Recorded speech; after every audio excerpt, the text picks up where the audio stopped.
Quel est le secret de ce lien étroit, et cet amour débordant, que les humains éprouvent pour leur pays et leur patrie? Pourquoi les peuples s'attachent viscéralement à leur terre natale, son histoire, sa culture et tout ce qui s'y rapporte? D'où vient cet élan émotif qu'on appelle le sentiment patriotique?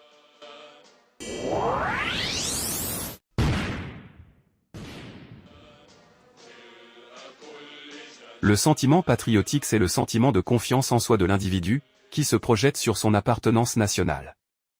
La confiance du moi individuel répercutée sur le moi collectif. C'est la fierté, la satisfaction, et le contentement du moi transposé sur le nous, l'extension de l'amour-propre de l'individu dans le groupe ou la communauté. Ce processus psychique se passe de la sorte, l'individu se dit, puisque je suis ce que je suis, puisque je suis un tel, une personne respectable et de telle valeur, la terre qui m'a donné naissance ne peut être que grande, productive et honorable. L'individu plein de lui-même, attribue ses mérites à son pays. C'est-à-dire que la fierté patriotique émane de la conscience plus que de son environnement. Un poète libanais disait de son pays qu'il est le nombril du monde, le petit Liban devient si important parce que le poète a projeté sa mégalomanie sur son pays.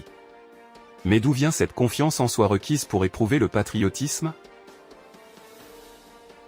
Cela nécessite-t-il que l'individu soit distingué et unique pour acquérir la confiance? La réponse est non. La confiance exige juste que la personne soit normale. La confiance provient de la normalité psychique et non pas des compétences acquises. Raison pour laquelle on rencontre des gens simples et pleins de confiance, comme on peut trouver des érudits qui en manquent. Le sentiment patriotique est un jugement subjectif de l'individu sur son contexte.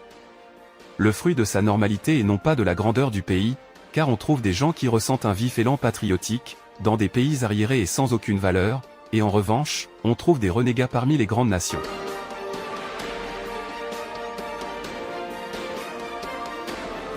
En contrepartie, l'absence de patriotisme n'est que le manque de confiance de l'individu, transposé sur son appartenance collective. Mais contrairement aux patriotes, l'individu ébranlé ne dit pas que parce qu'il est bas et nul, la terre qu'il a produit est sans valeur. Mais il inverse l'équation et dit que tout ce qui lui arrive de mal, est dû à la bassesse de sa patrie. Tandis que l'individu confiant attribue ses mérites à sa patrie, l'inconfiant lui colle ses déboires et ses échecs. Le patriote considère sa patrie comme sa bienfaitrice, et il a tendance à lui rendre le bien. Tandis que le renégat s'estime victime de sa patrie, et donc il est enclin à la vengeance. Le patriotisme, c'est cette gratitude du fils juste et bon envers sa mère patrie. Le manque de patriotisme, c'est la désobéissance du fils raté et mal élevé, qui veut régler ses comptes avec la vie aux dépens de sa mère. Pour ne pas avouer leur trahison, les renégats faussent la vérité, en faisant du patriotisme un résultat de l'état du développement du pays. Ils inversent la causalité et vous disent « Mon pays doit être grand pour que je puisse l'aimer et en être fier ». Tandis qu'en vérité c'est le sentiment patriotique qui est la cause et le déclencheur de la grandeur des nations. Le pays ne sera jamais grand que si ses ressortissants l'aiment et le servent.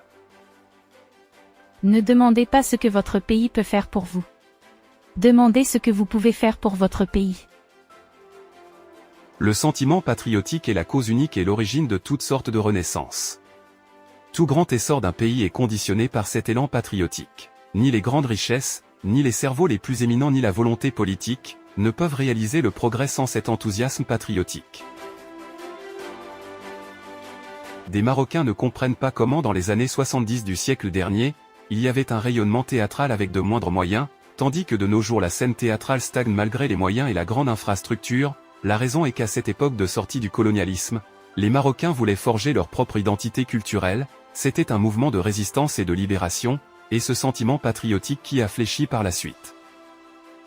Et comme toute grandeur ne peut provenir que de ce sentiment, tous les problèmes aussi proviennent de son absence, comme l'explique Alfred Adler. Les grandes erreurs dans notre vie, la guerre, la peine capitale, la haine raciale, la haine des peuples, et aussi la névrose, le suicide, le crime, l'ivrognerie, etc., naissent d'un manque de sentiment social. C'est ce complexe d'infériorité que les opposants nihilistes tentent de cacher par un prétendu militantisme politique. En réalité, tout est psychologique et rien n'est politique chez eux. Ce sont juste des nains qui tentent de sublimer leur petitesse, par des slogans politiques. Des insectes qui ont honte de leur muqueuse, et qui se croient anoblis au contact de l'ailleurs. Dès que l'un d'eux obtient une nationalité européenne, qu'il épouse une ressortissante d'un pays occidental, ou qu'il travaille pour un média européen. Il croit pouvoir extorquer son pays d'origine, où il n'a pas pu s'imposer. Dès que le complexé servile détient le statut d'un sous-occidental, il se croit devenu un super marocain. Comme la prostituée qui recourt à un sbire, pour intimider son ex qu'il avait largué. Pour le complexé, le Maroc doit et ne peut être qu'inférieur au pays qu'il vénère. Tandis que ni la prétendue faiblesse du Maroc, ni la puissance de l'Europe ne sont des constantes. Il s'agit d'une réalité qui change, le Maroc n'est plus ce qu'il était et l'Europe aussi. Les complexés jugent cette réalité changeante et variable par leur infériorité chronique, statique et incurable, ils sont trop haineux pour admettre cette vérité. Car leur infériorité veut que leur moi virtuel, qui est l'Occident, se venge sur leur moi réel qui est le Maroc. Et que ce qu'ils sont devenus, punissent ce qu'ils étaient. Dans leur inconscient, le Maroc est leur insatisfaction d'eux-mêmes, leur déboire et faiblesse, et tout ce qu'ils reprochent à leur sort. L'Occident et l'ailleurs en général, c'est leur espoir, leur idéal, le placebo qui ils s'auto-prescrivent. L'Occident c'est le besoin de guérison que ressentent ces malades désespérés. Cet ailleurs, cette référence et ce modèle externe, n'est que le nom qu'ils donnent à leur manque de confiance en eux-mêmes, le mépris de soi se fait logiquement par rapport à une référence externe idéalisée. Tout ce qui est retranché de la confiance en soi, s'ajoute automatiquement dans l'actif du modèle rêvé. Le pourcentage d'erreur dans l'idée qu'on se fait de soi est égal à celui de l'idée qu'on se fait du modèle. Le plus l'individu arrogant envers soi-même, le plus il est asservi esclave devant l'autre. L'exagération de son mépris envers son appartenance, est égale à l'exagération de respect envers l'autre. Ceci veut dire que la trahison est plus une maladie et une anomalie psychique, qu'une position politique. Pour le patriote marocain, la mesure de toute chose doit être le Maroc et rien d'autre. Le patriotisme est politique, et n'est jamais idéologique. Le critère politique est l'intérêt de la patrie, celui de l'idéologie c'est les valeurs d'un ailleurs ou d'une utopie, l'intérêt politique est variable, tandis que la conviction idéologique est constante. Faire primer l'idéologique sur le politique c'est gérer le fluide par le rigide. Le dynamique par le statique. L'idéologue part d'un idéal. Le politique va vers impossible. La politique est locale, nationale, l'idéologie importée, transnationale, et faire primer l'idéologie c'est gouverner le local par l'étranger.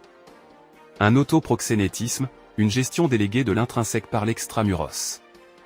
Pour altérer la pureté et l'originalité de ce sentiment patriotique, les renégats inversent cette vérité, et qualifient le patriotisme d'idéologie, en le nommant soit un nationalisme, chauvinisme ou même un racisme. Et appellent, en contrepartie, leur loyauté pour ailleurs du vrai patriotisme. Le patriotisme est une impulsion farouche. Un flux débordant.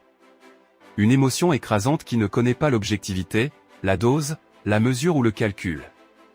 Elle n'admet pas le oui, mais. Raison pour laquelle on l'appelle un sentiment. Car il ne s'agit pas d'une conviction, d'une cogitation ou d'une thèse. C'est quelque chose d'irrationnel, de fougueux, d'aveugle, comme toutes sortes d'amour. Le patriote est nécessairement complet, absolu, entier. Le sentiment patriotique est inné. C'est cet instinct grégaire qu'ont les bêtes aussi. Ça ne s'explique pas, ça ne s'acquiert pas. Ou on l'a pas. Ceux qui ne l'ont pas, ne l'auront jamais. Ils seront ou traîtres, ou ils ne gardent avec leur patrie qu'un lien matériel, comme n'importe quel autre pays. Et ceux qui l'ont ne le perdent jamais, quelle que soit l'injustice qu'ils puissent subir dans leur pays.